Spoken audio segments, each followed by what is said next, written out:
What's up, everyone? Welcome back to another episode of Kevin Prolix TV. And boy, do I got one for you. Before we go on, make sure you like, comment, subscribe, and share. Hit me in the description box with a super chat. Let me know your thoughts, and I'll read it next time on the air. And here we go.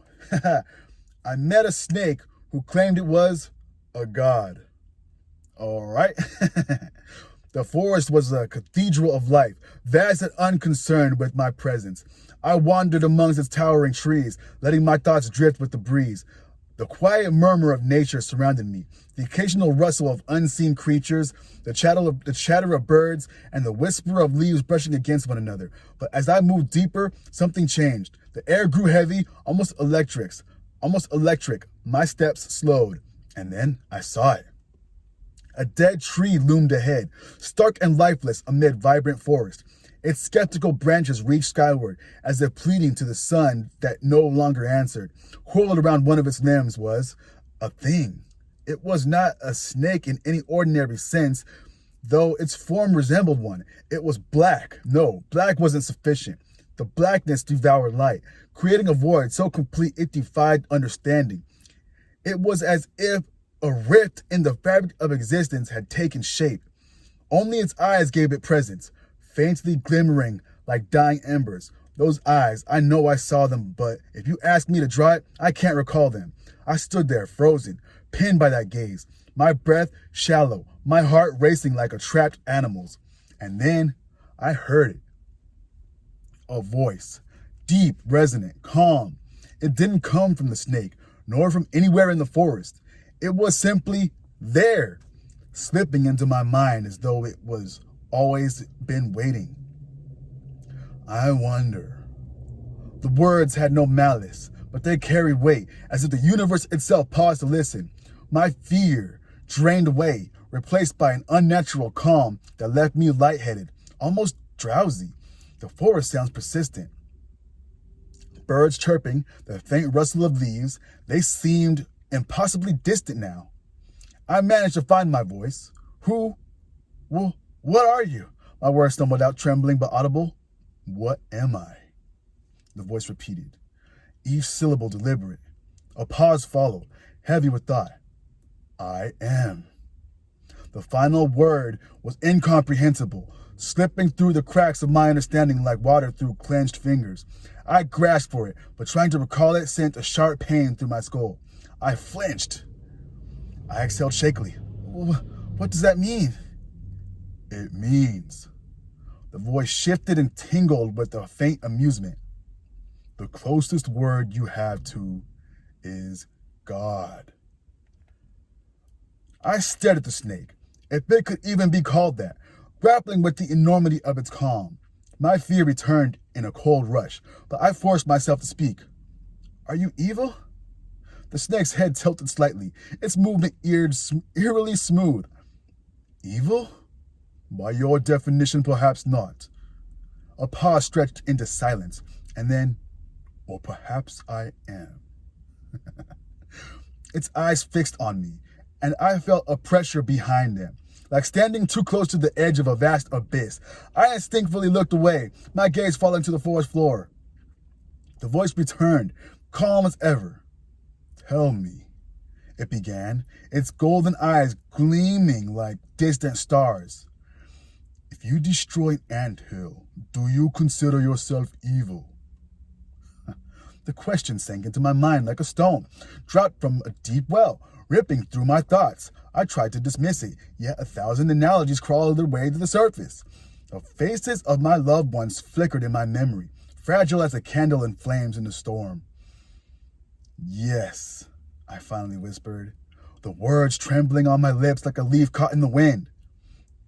Then, if an anthill appears in your kitchen, would you let it remain?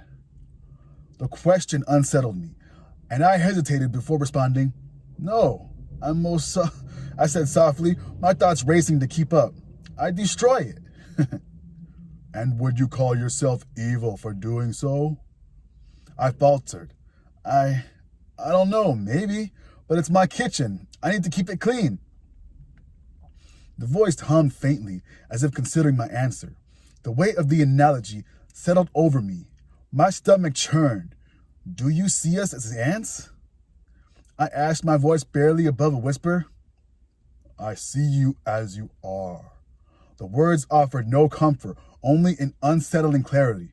I stepped closer to the tree, my legs trembling but determined. Finding a smooth stone to sit on, I lowered myself slowly. I couldn't stand anymore in its presence, keeping a respectful distance from the snake while positioning myself to face it directly. It remained utterly still, coiled around the branches like a monument carved from shadows. Its stillness wasn't reassuring. It was dangerous, like a predator that didn't need to move to assert its dominance. Can you see the future? I asked, my voice steadier now. In fragments. Enough to know patterns, but not the weave. Can you manipulate time? Not as you imagine. Time is slippery, chaotic. Are you omnipotent? Omniscient? No. The simplicity of the answer chilled me. This wasn't the God of sermons or scripture. This was something other. I swallowed hard, my mouth dry. Why are you here? To observe, it said plainly, as though it were the most obvious thing in the world. To observe what? I pressed. My interference. I sat back, the implications gnawing at me. Can you make me immortal? The question slipped out before I fully thought it through. Immortal? For the first time, there was a trace of something in its voice, a flicker of curiosity, perhaps. You are too fragile for immortality, too entangled in what you are. But perhaps. I shuddered, unsure whether to feel hope or dread. Are there others like you? I asked, grasping at the enormity of what I stumbled upon. Yes. The answer struck like a hammer. I wasn't sure what terrified me more, the existence of this being or the idea that it was not alone. What will be humanity's future? I asked, my voice thin. The snake tilted its head towards the fading sky, as though reading something I could not see. Destruction. A pause. In 150 years by your time. I felt the world tilt beneath me. What will cause it? Closest word by your language is an asteroid. It's moving too fast for you to realize its presence. My breath caught in my throat. Can we stop humanity's extinction? Its gaze returned to me. It's not impossible. My interference will cause deviation. My mind raced, trying to understand. Why are you a snake? I asked finally, desperate to ground myself in something tangible. The creature didn't answer my question. It shifted slightly, its coils gliding with an unnatural grace. Do your best because... The rest of its words blurred, fading into an incomprehensible hum. My vision dimmed, the edges of the world dissolving into darkness. When I woke, the sun had set. The dead tree was there without any change. Only the forest remained, unchanged and unconcerned. As I stumbled back toward civilization, one thought echoed in my mind. What should I do? Hey, yo, whoa. All right, I hope you like that story. Damn. If you want me to read more stories like this, make sure you like, comment, subscribe, and share. Hit me in the description box with a super chat. Let me know your thoughts, and I'll read it next time on the air. And boy, this has been Kevin Prolix TV, and I'll catch you on the next one. Peace.